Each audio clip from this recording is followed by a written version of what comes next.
കഴിഞ്ഞ ദിവസം ചട്ടങ്ങൾ കാറ്റിൽ പറത്തി ലീഗിന്റെ ഓഫീസിൽ ക്ഷേമ പെൻഷൻ വിതരണം നടത്തിയിരുന്നു. പെൻഷൻ വാങ്ങുന്നവരുടെ ക്ഷേമം പോലും മാനിക്കാതെ അവരുടെ രാഷ്ട്രീയ മുതലെടുപ്പിന് വേണ്ടിയുള്ള വിതരണമായിരുന്നു നടന്നത്. LDF സർക്കാർ സാധാരണക്കാരുടെ വീട്ടുപടിക്കൽ കൃത്യമായി എത്തിച്ചു നൽകിയിരുന്ന ക്ഷേമ പെൻഷൻ ചട്ടങ്ങളെല്ലാം ലംഘിച്ച് സ്വന്തം പാർട്ടി ഓഫീസിൽ വെച്ച് വിതരണം ചെയ്തായിരുന്നു മുസ്ലിം ലീഗിന്റെയും UDFന്റെയും വൻ രാഷ്ട്രീയ നാടകം അരങ്ങേറിയത്. മലപ്പുറം ജില്ലയിലെ പുൽപ്പറ്റ പഞ്ചായത്തിലെ കാരപ്പറമ്പിലുള്ള ലീഗ് തെരഞ്ഞെടുപ്പ് കമ്മിറ്റി ഓഫീസിലാണ് വൃദ്ധരെയും രോഗികളായ ഗുണഭോക്താക്കളെയും വരി നിർത്തി അപമാനിക്കുന്ന തരത്തിൽ പെൻഷൻ വിതരണം നടത്തിയത്. ഇതിനെതിരെ ജനങ്ങൾക്കിടയിലും ഇടതുപക്ഷത്തിന്റെ ഭാഗത്തു നിന്നും കനത്ത പ്രതിഷേധമാണ് ഉയർന്നത്. മുസ്ലിം ലീഗിന്റെ പൂർണ്ണ നിയന്ത്രണത്തിലുള്ള പുൽപ്പറ്റ സർവീസ് സഹകരണ ബാങ്ക് അധികൃതരാണ് ഈ കൊടും ചതിക്ക് പിന്നിൽ പ്രവർത്തിച്ചത്.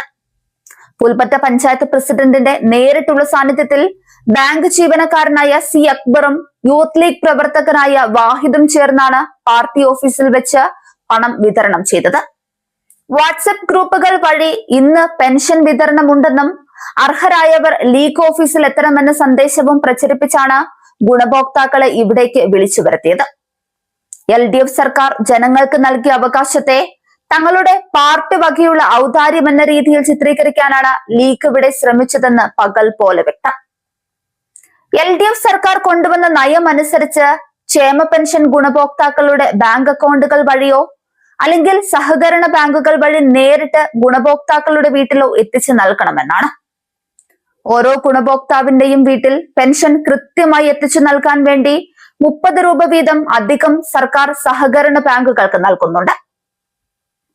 ഈ തുക കൈപ്പറ്റിക്കൊണ്ടാണ് ബാങ്ക് അധികൃതർ പ്രായമായവരെയും രോഗികളെയും കിലോമീറ്ററുകൾ നടത്തിച്ച് ലീഗ് ഓഫീസിൽ വരി നിർത്തിയത്.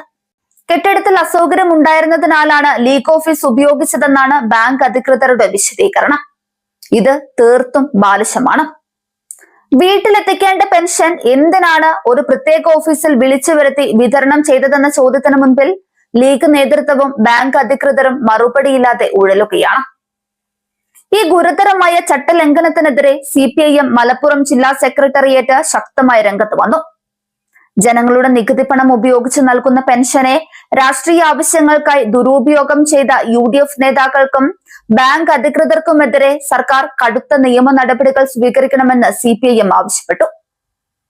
പെരുന്നാൾ കാലത്ത് പോലും പാവങ്ങൾക്ക് കൃത്യമായി പെൻഷൻ കൊടുക്കാൻ മടിച്ച ലീഗ് നിയന്ത്രണത്തിലുള്ള ബാങ്ക് ഇപ്പോൾ വോട്ട് ബാങ്ക് ലക്ഷ്യം വെച്ചാണ് ഈ ജനാധിപത്യ വിരുദ്ധ പ്രവണത കാട്ടിയതെന്ന് ഇടതുപക്ഷം കുറ്റപ്പെടുത്തുന്നുണ്ട്. LDF ഭരണത്തിന് കീഴിൽ കേരളത്തിൽ ഏകദേശം 62 ലക്ഷത്തോളം ഗുണഭോക്താക്കളാണ് ക്ഷേമ പെൻഷൻ തുക ഒരു രാഷ്ട്രീയ ഇടപെടലുമില്ലാതെ മാനദണ്ഡങ്ങൾ പാലിച്ച് വീടുകളിലിരുന്ന് കൈപ്പറ്റിയിരുന്നത്. പെൻഷൻ ഔദാര്യമല്ല, ജനങ്ങളുടെ അവകാശമാണെന്ന നയമായിരുന്നു പിണറായി സർക്കാരിന്റേത്. എന്നാൽ പെൻഷൻ വിതരണത്തെ പോലും വോട്ട് തട്ടാനുള്ള രാഷ്ട്രീയ ആയുധമാക്കുന്ന UDFന്റെയും ലീഗിന്റെയും തരം താണ രാഷ്ട്രീയം മാപ്പർഹിക്കാത്തതാണ്.